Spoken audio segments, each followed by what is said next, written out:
Hello friends, HSC education में एक बार फिर आपका स्वागत है। और ये जो बुक है मेरे पास दैट इज़ वेरी इंपॉर्टेंट, और ये ओएनजीसी की बुक है, the purpose of code of safe practices.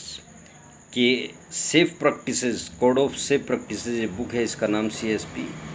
कि इसका क्या उद्देश्य है, क्या पर्पस है जो ये बुक प्रिपेयर की गई है। तो this is the ONGC book, oil and natural gas corporation book है, और it will be explain all the safety related precautions on the rig sites, whether it is company policy, whether it contractor responsibility, client responsibility, employer responsibilities on all these things। तो ये क्या कह रहा है कि what is the main aim of code of safe practice? The code of safe practice is designed to assist employees in understanding the hazard involved in oil field operation। The main M क्या है कि code of practice को का main उद्देश्य है कि जो workers हैं वो हज़ार्ड को समझे ऑयल फील्ड के, and good safety and health practice और हेल्थ एंड सेफ्टी प्रैक्टिस को प्रॉपर रूप से रिग साइट पे मेंटेन करे। Each employ should read the code of safe practice, understand the safety requirement for his area of work. आप area of work की, अपने area of work की safety को बड़े ध्यान से समझिए।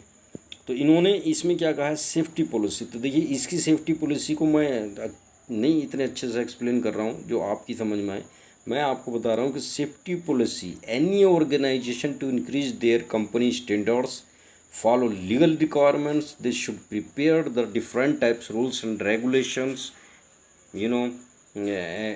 policy of the company to maintain the health and safety in the organization, that is known as the safety policy. As such, no drugs policy, no alcohol policy, no antioxidant policy, no smoking policy, and keep and clean the housekeeping, maintain proper housekeeping policy. All these policy fulfill the legal requirement of the government rules and IADC rules and the inspections rules. So it is make the good standards of the company। तो ये company के standard को भी बढ़ाती है, और ये सारा standards, vision, aim, objective, target, zero tolerance of the accidents को मेंटेन करती है। इन्होंने different type implementation of safety policy को दिखा रखा है, स्ट्रेटेजी भी दिखा रखी है कि all installation plant shall be created with the risk of loss of property life minimize to.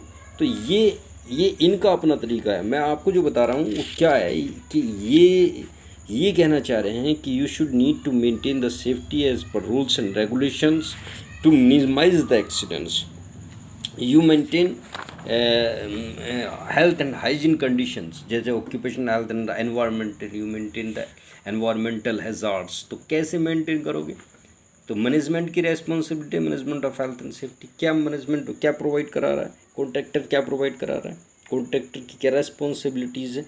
तो management is directly and indirectly responsible for health and safety of the workers, especially the employer will provide all different types of safety PPs to the worker, as hand gloves, as safety shoes, dungarees, rubber hand gloves, mask, ear plugs, ear muffs, all the drinking water, resting room accommodations, cleaning, utilities, all the facilities will provide the owner or employer, and also the management is responsible because they work under the employer। तो employer that is who engages the workers, जो workers को engage करता है। Any organization and company that engages the workers, वो employer हो गया। Contractor क्या है? Each contractor is responsible observation the instruction maintain which works under the clients, जो क्लाइंट्स के अंडर में काम करता है, एंड इंगेजेस द वर्कर्स को इंगेज करता है, लेकिन वो क्लाइंट्स के अंडर में काम करता है। And client is directly and indirectly responsible for all the employers and contractors, everything. He maintain all different types of safety precaution because they fulfill the legal requirement. Visitors will come on rig sites and different construction sites, and they should need to follow the safety instruction of or rig sites, or as the safety officer will give the instruction, it is the responsibility of visitor that they will follow। तो ये visitor की responsibilities हो गई। और ये सारा कुछ इन्होंने जो दिखा रखा है, organization, accident reporting, investigation, identification, control, personal protective equipment, emergency prevention, workman participant, safety, safety inspection, safety checklist, safety training, safety communication, promoting engineering, control equipment, health, environmental protection, all the rules and central government rules and regulation.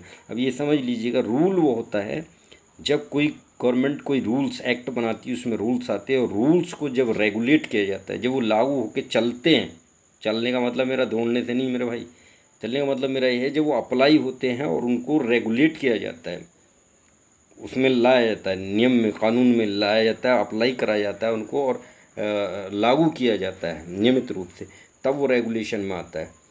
तो ये सारे ये directors, regional executive group में, ये सब safety के लिए responsible है, और मैनेजमेंट तो होता ही होता है।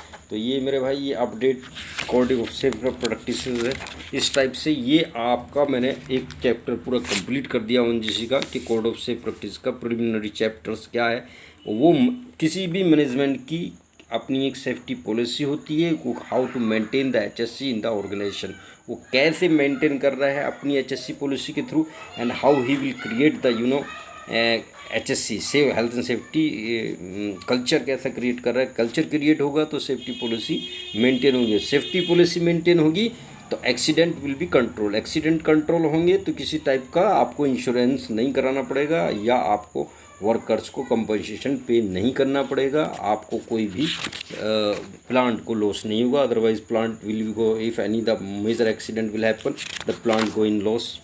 तो ये कॉन्ट्रैक्टर की भी जिम्मेदारी है कि वो सारी फैसिलिटीज़ प्रोवाइड कराए। ILO के अकॉर्डिंग तो बहुत सारी है इंटरनेशनल लेबर ऑर्गेनाइजेशन के, कि वो उसका सारा कुछ टाइमिंग, ओवर टाइम, प्लस उसकी लीव्स वगैरह, ड्यूटी ऑफ वॉश, वो कंप्लीट रूप से एक्सप्लेन करता है। तो thank you so much to watch this video, please like, share and subscribe. Thank you so much.